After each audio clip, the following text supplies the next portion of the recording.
5-Minute Snuggly Tales, 6 dreamy stories inside. Written by Mandy Archer, illustrated by Gabby Murphy. Are you ready? Let's take a look.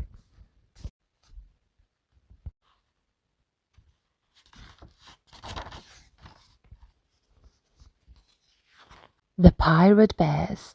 Tick-tock went the clock. Tick-tock, tick-tock.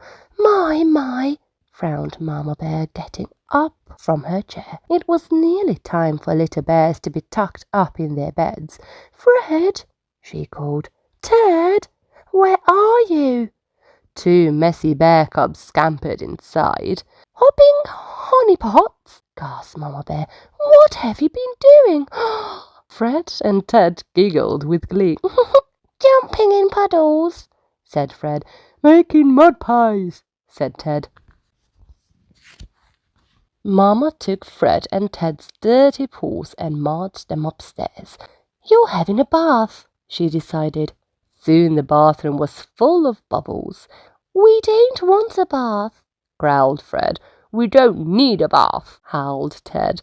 Mama Bear smiled. She lifted her cross little bears into the tub, tipped in their toys, and then merrily began to sing.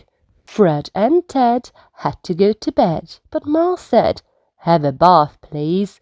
This pirate tub is full of suds. Let's sail on the 7 seas. Hey ho, the pirate bears, we're in a bath and we're not scared. Hey ho, the pirate bears, a sail on the 7 seas. So they held on tight with all their might and watched the waves a-crashing. The flag flew high under starry skies as they sailed on the 7 seas. Hey ho, the pirate bears, we're in a bath and we're not scared. Hey ho, the pirate bears, a sail on the 7 seas. They took a plunge and grabbed a sponge, then made beards with the bubbles. A pirate wash with a splish and a splosh as they sailed on the 7 seas. Hey ho, the pirate bears, we're in a bath and we're not scared. Hey ho, the pirate bears, a sail on the 7 seas. Ma gave a shrug as she pulled the plug, and downward swirled the water. The bears cried, No, do we have to go? Let us sail on the 7 seas. Hey ho, the pirate bears, we're in a bath and we're not scared. Hey ho, the pirate bears, a sail on the 7 seas. But their song was song, and their sailing done. The bears came out a-dripping. It was time for towels and no more growls. Farewell to the 7 seas. Hey ho, the pirate bears, we've had a bath and we're not scared. Hey ho, the pirate bears, dreaming of the 7 seas. The twisted tree. Deep within the forest, in a lonely little clearing, stood the twisted tree. It was very old, with branches so bare that even Wise Owl couldn't remember the last time it had grown a single leaf. The twisted tree was tall and wide, but none of the forest creatures made their home there. Instead, they hurried past. They forgot it was even there. One day, a tiny mouse came to live in the forest. She stopped beside the twisted tree and smiled. She saw beauty in the branches and magic in the shadows. Yes, she decided, this will do nicely. So Mouse got to work making a nest. Owl watched curiously as Mouse scampered around the forest, searching for soft feathers and spongy moss. Mouse soon found the perfect spot in a nook halfway up the tree.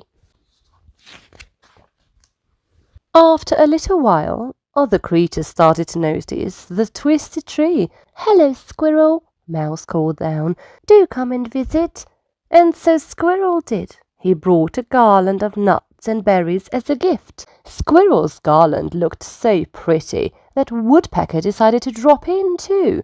The bird pecked his own little nest hole in the tree's trunk. When he poked his head out, he could see the sun setting over the forest. "This way, Rabbit!" Mouse cried next, waving her little paw. One by one, the rabbits hopped forward. The tree's roots were enormous, so they had made a burrow big enough for the whole family. Owl watched on every day as Mouse invited more friends to share her happy home. Now it was time for Owl to play his part. With a whoosh, he spread his wings and flew up into the night sky. To-wee, to-woo! Foxes, badgers, and birds all across the forest heard Owl's call. They gathered from miles around to look up at the twisted tree, and then they gasped. Up and down the tree's ancient arms, hundreds of new little shoots were bursting into leaf. Mouse's love and care had brought the tree back to life, and from that day on, the twisted tree became the heart of the forest. It would never be lonely again. The great dino snore. Tilly was a happy little triceratops until it got close to bedtime. As soon as the sun began to set, poor Tilly would tremble and shake. She would keep her eyes wide open and ask her mamma question after question. "What's that spooky noise rumbling in the distance? What's that shadow behind the big great rock? What's that rustling in the grasses?" One night, Tilly was snoozing beside her big brother Gus when a strange noise awoke her. "What was that?" whispered Tilly, peeping into the darkness. "Don't worry," Gus murmured. "That's only the great dino snore." Tilly sat up in surprise. The great dino snore? It sounded like a monster. Gus gave his sister a playful nudge. Then he said, "The great dino snore comes out every night. You must have heard it before. It appears in the forest, then snuffles in the dark until morning." "I have heard it," squeaked Tilly, trembling from top to tail. "What shall we do?" "Come with me," said Gus.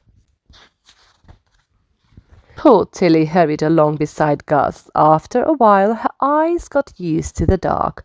"Gus!" cried Tilly. She had heard that spooky rumbling noise again. "Don't worry," said Gus, pointing towards the mountains. "It's just the old volcano bubbling like it always does." "Gus!" cried Tilly. She had spotted the dark shadow behind the big rock. "Stay calm," said Gus. "That's just the shape of Diplodocus lying down to sleep."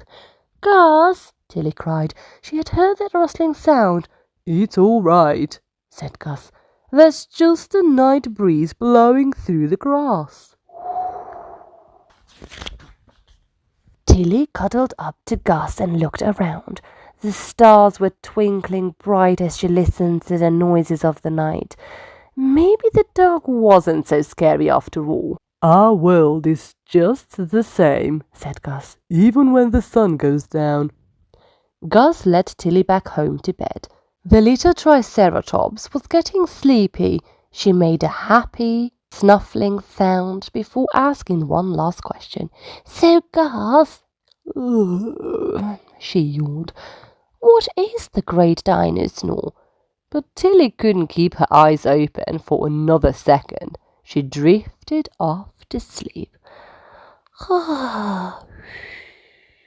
Gus chuckled. "Why, it's you, of course. Night-night." A song and a smile. Nina was only small, but she was the loudest dolphin in the reef. As she swam along, she would smile and sing to anyone floating by. "Bobbing along with a smile and a song, keeps me bubbly all day long." All creatures of the reef knew Nina, but not everyone liked her noisy song. "Can't she sing more quietly?" frowned the fish. "Does she have to sing every day?" sighed the squid. "What makes her so happy?" grumbled the other dolphins. Nina overheard the others talking about her. After that, she didn't sing in the reef quite so often. One day, Nina swam out a little further. As she went, she sang a little song to herself. Bobbing along with a smile and a song keeps me bubbly all day long. Oh, bravo! Boomed a voice. Very well done. Nina splashed her tail in surprise. A silky brown sea lion was gliding beside her, loudly clapping his fins. My name is Salty, said the sea lion. Will you sing again? I would love to, said Nina with a big smile. Nina began to dance in the water, leaving a trail of bubbles behind her. As she danced, she sang for Salty. Bobbing along with a smile and a song keeps me bubbly all day long. Nina and Salty played together all day long. When the sea finally grew dark and shadowy, they stopped at a cave covered in shiny starfish. I've never been here before, said Nina. I think I might be lost. Suddenly, Nina felt afraid. She began to cry. Don't worry, said Salty, giving his friend a hug. Sing your song again, but this time make it as loud as you can. Nina didn't feel much like singing, but she took a deep breath and opened her mouth. Bobbing along with a smile and a song keeps me bubbly all day long. Nina's melody echoed across the ocean. It reached all the way back to the reef where the other creatures were looking everywhere for her. That's our Nina, shouted the dolphins. She must be lost, said the fish. Let's go and get her, squeaked the squid. So they rushed out to find their little lost dolphin. Nina's song led them all the way to the cave. We missed you, and we missed your music, they cried. As soon as they were all together again, Nina looked at her new friend Salty. Don't worry, everyone, she said with a smile. I'll never stop singing. There once lived a snuggly little sloth called Coco. Every night Coco and her mama would climb up to the same tree and curl up in the same branches. But one evening, as she peeped out across the jungle, Coco had a bright idea. Mama, Coco piped up, I'm bored of sleeping in the same old tree every night. I want to try somewhere new. Mama Sloth smiled, even though it really was getting rather late. Where do you want to sleep, baby? She asked. Coco bounced off her mama's lap and slid down to the ground. She couldn't wait to start exploring. Leave it to me, she called over her shoulder. I'll find us somewhere exciting. Coco scampered down to the pool where the pink flamingos lived. Mama would love to snooze here, said Coco. The little sloth gathered lots of soft green lily pads to make a bed. But as soon as she tried it out, she stumbled into the water. Splash! Oh, giggled Coco, shaking her fur dry. I need to find somewhere less splashy. Coco looked up at the trees. Beautiful jungle birds in every colour of the rainbow soared overhead. It's so pretty up here, cooed Coco. Mama and I could sleep high in the sky. So up she climbed at the top of the tree. Coco stretched out above the leafy canopy. But then, squawk, squawk! Oh my, cried Coco, covering her ears. I need to find somewhere less noisy. Coco soon spotted a bat flitting in and out of a shady jungle cave. That's it, she decided. The perfect spot for our nap. But when Coco went inside, the cave felt gloomy, damp, and very, very dark. Too splashy, too noisy, too scary. Maybe my old tree isn't so bad after all, sighed Coco, hurrying back outside. Then, as the little sloth looked around, she realized she was lost. Poor Coco started to feel very alone. Just then, a fairy arm reached down and scooped Coco up. There you are, said a voice that sounded like home. It was Mama. Mama Sloth carried Coco back to their cozy tree. Those other places were exciting, said Coco, but I like it here the best. Me too, little one, smiled Mama Sloth, tucking her in. Now cuddle up, Coco. It's time for bed. Good night, moon. When the sky turns dark and inky and the stars begin to shine, tell me, wonders Little Red, is the moon up there all mine? Daddy picks up his little cub and looks out across the wild. Then he gently whispers to his darling child, Yes, the moon is yours. He smiles.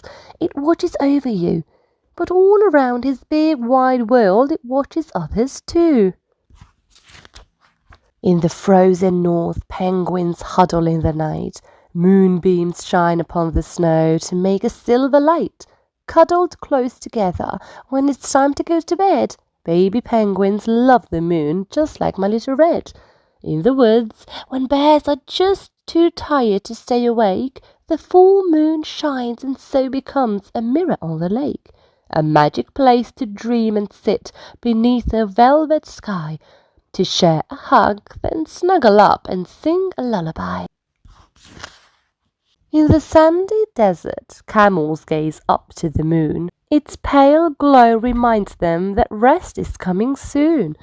They gather in a circle, then lie down one by one, sharing bedtime stories now that their day is done. In the plains, young lion cubs return to join the pride. The same sky high above them, the moon their faithful guide. They purr good night and snuggle up in the evening gleam. Safe beside their family, they each begin to dream. Then Little Red felt happy to think of creatures everywhere and how the silver shining moon was all of theirs to share. She snuggled up to Daddy now their lullaby was done. Good night, Daddy. Good night, Moon. Good night, everyone. I hope you enjoyed these stories. And don't forget, be good for Mommy and Daddy and subscribe. Bye.